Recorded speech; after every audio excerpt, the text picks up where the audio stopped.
Hey everybody, welcome back to the Try Swim Coach podcast. It's been a little while since I've recorded a solo episode or any episode, and honestly part of that was just my workflow. For a long time I had a system that made recording pretty easy, made editing pretty easy. That system changed, everything got a little bit clunky, and instead of keeping the simplicity of it all, the process became bigger and more of an obstacle than it needed to be. So moving forward, I'm just simplifying things, a little less production, less trying to make everything perfect, more regular episodes, and more of the kinds of conversations I have every day with swimmers and coaches about technique, training, and how people actually learn to improve their swimming. All right, let's get into it.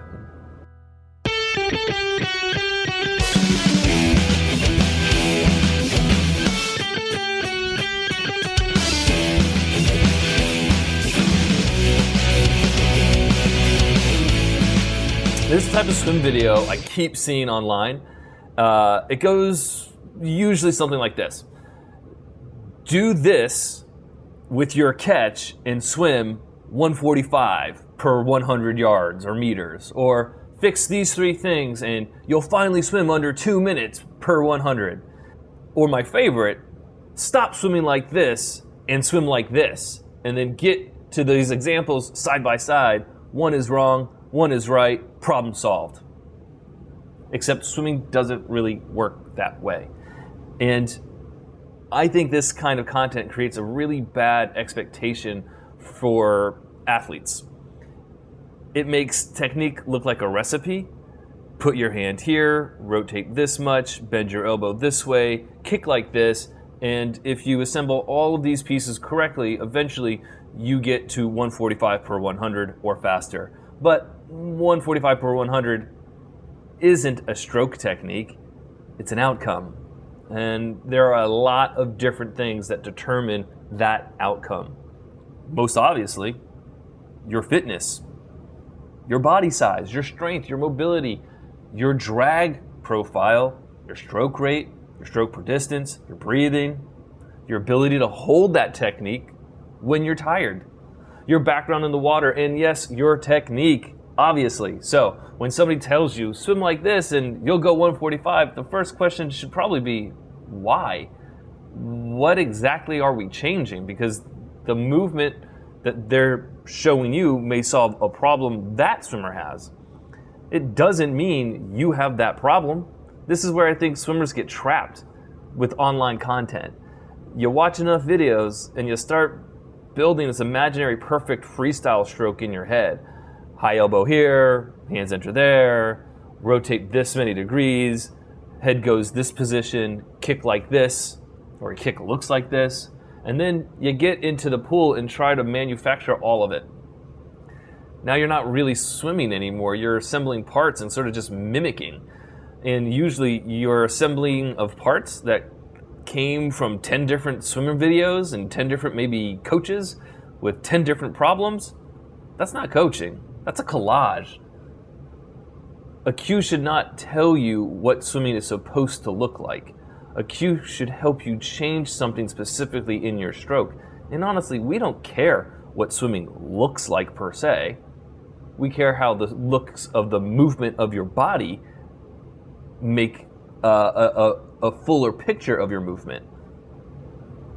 It's a really important distinction. If I tell one of my swimmers to straighten their recovery a little bit, that doesn't mean straight arm recovery is the correct way to swim. It means I saw something in that swimmer that made me think that particular change could help. If I tell another swimmer to soften their recovery and let their elbow bend naturally, I haven't changed my entire philosophy on freestyle. It's just I have to change for that person. I'm coaching a different person. And this is what gets lost in a 2-minute long video or even a 20-second long clip. You see the correction. You usually don't see the diagnosis. That's the problem. Imagine going to a physical therapist, watching them give somebody an exercise and then deciding, well, apparently everyone should be doing this exercise. You wouldn't do that. You wouldn't want to know, wouldn't you want to know what they're treating? Swimming should be no different. So when you see do this to swim faster, I want you to mentally add something to the end of that sentence.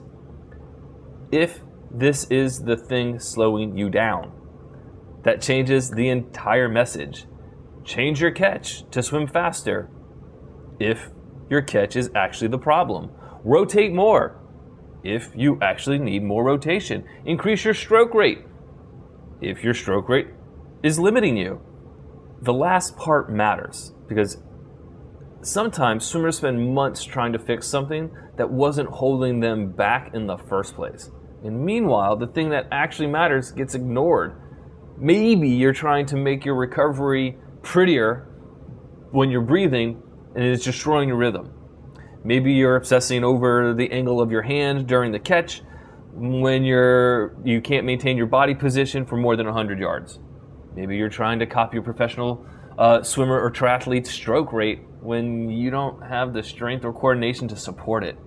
The question isn't, what does a good swimmer do? The question is, what is keeping me from swimming better right now?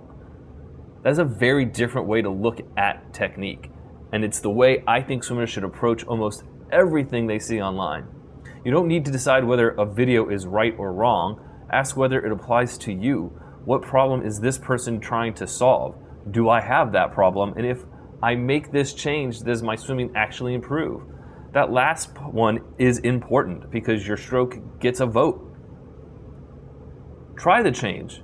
Pay attention. Does your rhythm improve? Does your breathing become easier? Can you hold your pace with less effort? Do you feel more connected through the stroke? Can you maintain it when you get tired?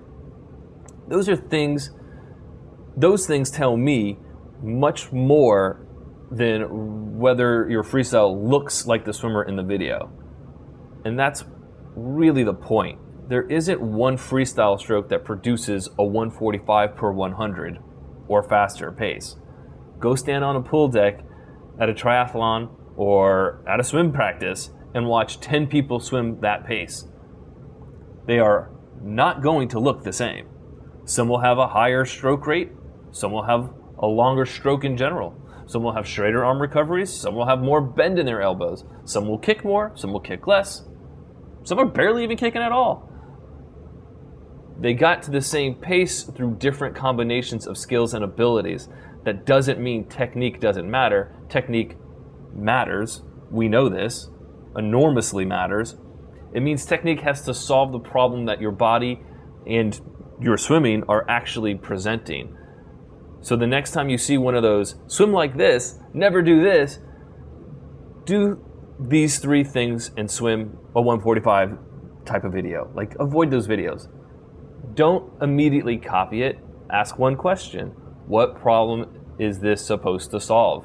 And then ask whether it's actually your problem, because getting faster isn't about collecting the largest number of correct looking movements. It's about figuring out what is limiting you, changing that, and then moving on to the next thing.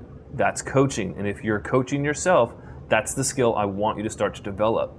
Not learning how to copy more strokes, learning how to understand your own. That's really important. And if anyone wants to know, step 1 in getting faster is always the reduction of drag. Got it? That's it for today. Keep it simple, keep it moving, and keep it in the water.